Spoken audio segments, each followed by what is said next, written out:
नए वक्फ कानून पर जम्मू कश्मीर विधानसभा में हंगामा देखने को मिला। नेशनल कॉन्फ्रेंस के स्थगन प्रस्ताव पर सदन में हंगामा हुआ। आपको बता दें कि बीजेपी ने नेशनल कॉन्फ्रेंस के स्थगन प्रस्ताव पर सवाल उठाए। तस्वीरें भी आपको दिखाएंगे कि किस तरह का यह हंगामा है।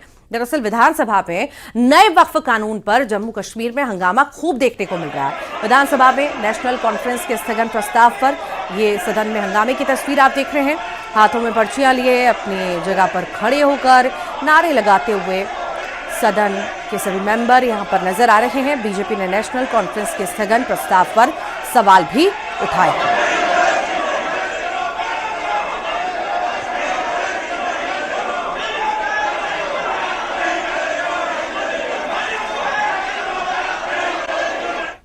केंद्र सरकार के संशोधित वक्फ कानून के लागू होने से पहले ही मध्य प्रदेश में वक्फ की संपत्तियों की जांच शुरू हो चुकी है। भोपाल के 81 गांवों में ऐसी 777 संपत्तियों का सत्यापन पूरा करा लिया गया है। प्रदेश में ऐसी 14,986 भू संपत्तियों की जांच होनी है। संशोधित वक्फ कानून में वक्फ संपत्तियों का सत्यापन अनिवार्य किया गया है। तो वहीं वक्फ बोर्ड के अधिकारों को सीमित किया गया। बताया जा रहा है कि एमपी में इस बदलाव से अरबों रुपए की संपत्ति भी प्रभावित होगी। प्रदेश की 14,986 संपत्तियां वक्फ के नाम है, वो इसकी जद में आ रही हैं।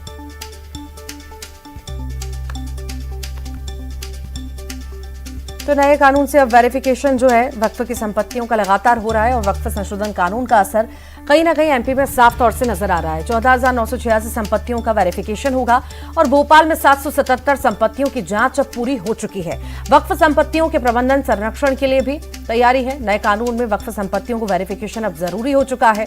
तो 23,000 से ज्यादा की वक्फ संपत्तियों की जांच पड़ताल जारी है और अब इसमें देखना होगा कि आखिर आगे क्या स्थिति देखने को मिलती है। तो संशोधित वक्फ कानून के लागू होने से पहले ही मध्य प्रदेश की में जो है वक्फ की संपत्तियों की जांच शुरू हो गई। भोपाल के 81 गांवों में ऐसी 777 संपत्तियां हैं जिनका सत्यापन भी पूरा कर लिया गया है। प्रदेश में ऐसी 14,986 भू संपत्तियां हैं जिनकी जांच होनी है और संशोधित वक्फ कानून में वक्फ संपत्तियों का सत्यापन भी अनिवार्य किया गया है। तो वहीं वक्फ बोर्ड के अधिकारों को सीमित किया गया है। बताया यह भी जा रहा है कि एमपी में इस बदलाव से अरबों रुपए की संपत्ति भी प्रभावित होगी। प्रदेश की 14,986 संपत्तियां वक्फ के नाम हैं, वो इसकी जद में आ रही हैं।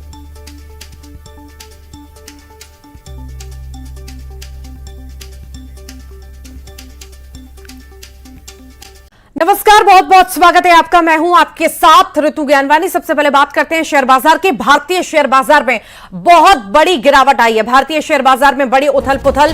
सेंसेक्स में फिलहाल 2600 से ज्यादा अंकों की गिरावट देखी गई। प्री ट्रेंडिंग में 4,000 अंक गिरा और ट्रंप के टैरिफ से शेयर बाजार में बड़ी गिरावट देखने को मिल रही है। निफ्टी में फिलहाल 800 अंकों की गिरावट देखी गई है।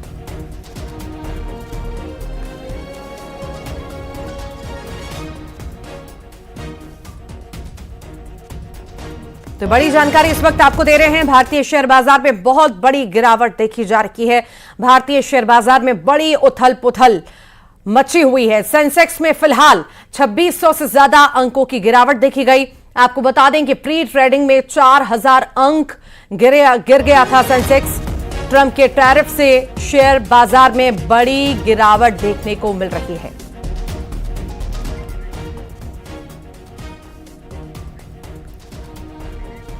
ज्यादा जानकारी के लिए सहयोगी विवेक गुप्ता हमारे साथ जुड़ गए हैं। विवेक, शेयर बाजार जिस पर लाखों करोड़ों लोग काम करते हैं रोज, आज शेयर बाजार में बड़ी गिरावट देखने को मिल रही है भारत में।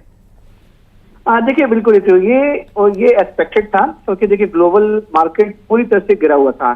क्या हम यूके की बात करें, यूएस मार्केट की बात करें, चाइना, जापान, पूरी दुनिया में ये मार्केट गिरा हुआ था। लगभग 7 से 9% तक पूरी दुनिया में मार्केट गिरा हुआ था, जिसका असर भारतीय बाजारों पर देखना एक्सपेक्टेड था। हुआ भी ऐसे ही। प्री मार्केट में जो ओपनिंग हुई तो लगभग सेंसेक्स 4,000 पॉइंट के नीचे गिरा, लेकिन अब रिकवरी करते हुए उन्होंने 1200-1300 पॉइंट रिकवर किए हैं। फिलहाल मार्केट 2600 या 2700 के आसपास चल रहे हैं। देखिए, इसकी सबसे बड़ी वजह है यूएस के प्रेसिडेंट डोनाल्ड ट्रंप ने जो रेसिप्रोकल टैरिफ लगाया है, उसकी वजह से पूरे दुनिया में हाहाकार मचा हुआ है। जिस तरीके से टैरिफ चार्जेस लगाए गए हैं उसकी वजह से पूरी दुनिया में हाहाकार मार्केट में मचा हुआ है। यही वजह है कि मार्केट पूरी दुनिया में गिर रहा है। ठीक है, देखिए अब ये सुधारने का मौका इसमें दिया जा रहा है, क्योंकि देखिए जितने भी ग्लोबल लीडर हैं, चाहे हम इंडिया की सरकार की बात करें, भारतीय सरकार की बात करें, या फिर दूसरे जो यूके के सरकार की बात करें, ग्लोबल लीडर अब इसमें उधर से मिल चुके हैं। वो पूरी कोशिश करेंगे कि आपस में बातचीत करें। जो रेसिप्रोकल टैक्स लगाया जा रहा है, जो टैरिफ लगाया जा रहा है, उस पर कुछ कम हो सके, उसको लेकर बातचीत की जा रही है, ताकि आने वाले दिनों में रिसेशन का खतरा ना मंडराए। इसलिए अभी ये बातचीत शुरू हो चुकी है। लेकिन देखिए, अगर भारतीय बाजारों की बात करें तो भारतीय बाजार फिलहाल बहुत मजबूत स्थिति में दिख रहा है। जो फॉरेन इन्वेस्टमेंट है वो पैसा अभी भी भारतीय बाजारों में है।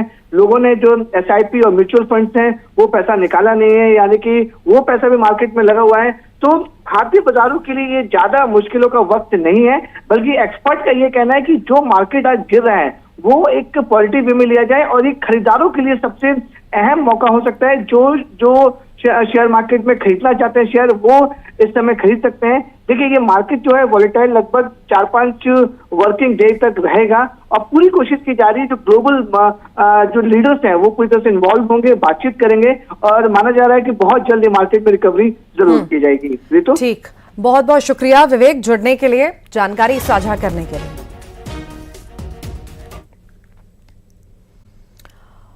दमोह में मिशन अस्पताल में फर्जी डॉक्टर की जांच के लिए मानवाधिकार की टीम पहुंचेगी। उधर देर रात जिले के मुख्य चिकित्सा एवं स्वास्थ्य अधिकारी ने कोतवाली थाने में आरोपी डॉक्टर पर FIR की। जांच में पाया गया है कि एन जोन केम ने फर्जी दस्तावेज के आधार पर नौकरी ली थी। इससे पहले बाल कल्याण समिति के अध्यक्ष दीपक तिवारी ने फर्जी दस्तावेज के आधार पर नौकरी लेने के आरोप लगाए थे।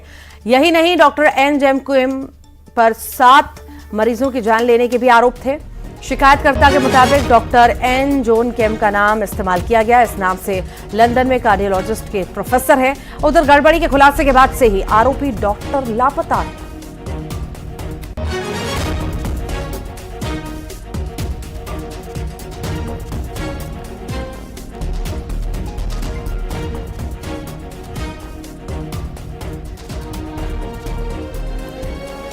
ज्यादा जानकारी के लिए सहयोगी आशीष जैन हमारे साथ जुड़ गए हैं। आशीष, यहाँ पर मिली भगत, संरक्षण, या हम कहें कि फर्जी भर्ती की गई और इतने सारे लोगों की जान चली जाती है।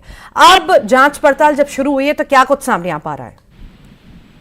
जी, मैं आपको बताना चाहूंगा, दमोह के जिला मुख्यालय पर जो है वह मिशनरी अस्पताल संचालित है। मिशन द्वारा संचालित, ईसाई मिशनरी के द्वारा यह संचालित अस्पताल है। और यहाँ पर जो डॉक्टर है जिसकी फर्जी नियुक्ति की गई, जो कार्डियोलॉजिस्ट बताया जाता है एन जॉन केम, जो फर्जी डॉक्टर है, और इसे जांच को अब जिला प्रशासन कर रहा है। और इसके ऊपर आरोप है कि इसने जो 7 हार्ट सर्जरी की है उसमें सभी की मौत हुई है। और इस आरोप लगने के बाद अब अपडेट है कि इस मामले पर मुख्य चिकित्सा एवं स्वास्थ्य अधिकारी के द्वारा कोतवाली में पहुंच करके डॉक्टर सहित प्रबंधन और अन्य लोगों के खिलाफ FIR दर्ज कराई गई है। तो प्रथम दृष्टया अपडेट यही है कि इस मामले पर फर्जी डॉक्टर और उनके खिलाफ मामला दर्ज कराया गया है। लेकिन महत्वपूर्ण बात यह है कि ईसाई मिशनरी के द्वारा जिससे डॉक्टर को रखा गया था, और डॉक्टर के रखे जाने के बाद उसके ना दस्तावेज चेक किए गए, किस तरह से उसने फर्जी तरीके से यहाँ पर नौकरी शुरू की और लोगों की मौत हुई। और इस पूरे मामले पर अब जांच की जा रही है। और इस मामले पर अब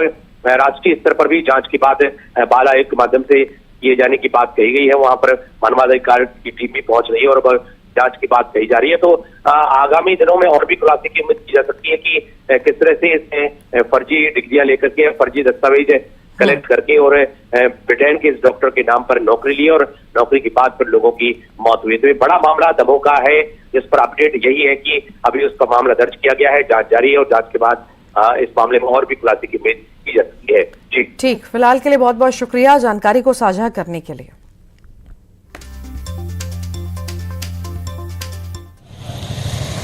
मिशन हॉस्पिटल में कार्यरत डॉक्टर नरेंद्र जोन केम, जिन्होंने फर्जी और धोखाधड़ी करते हुए अपने मेडिकल डॉक्यूमेंट जो है वो प्रस्तुत किए, उनका रजिस्ट्रेशन जो है और MP मेडिकल प्रैक्टिशनर का जो लाइसेंस है वो रजिस्टर्ड नहीं था, और उन्होंने फर्जी तरीके से एंजियोग्राफी और एंजियोप्लास्टी जो है वो की है। जांच दल ने ऐसा पाया है, और संदेहास्पद डॉक्यूमेंट्स होने के कारण जो है इनके नरेंद्र जोन केम एवं अन्य व्यक्तियों के विरुद्ध हमने धोखाधड़ी फर्जी कूटरचित दस्तावेज प्रस्तुत करने और मध्य प्रदेश आयुर्वेदिक अधिनियम का उल्लंघन करने के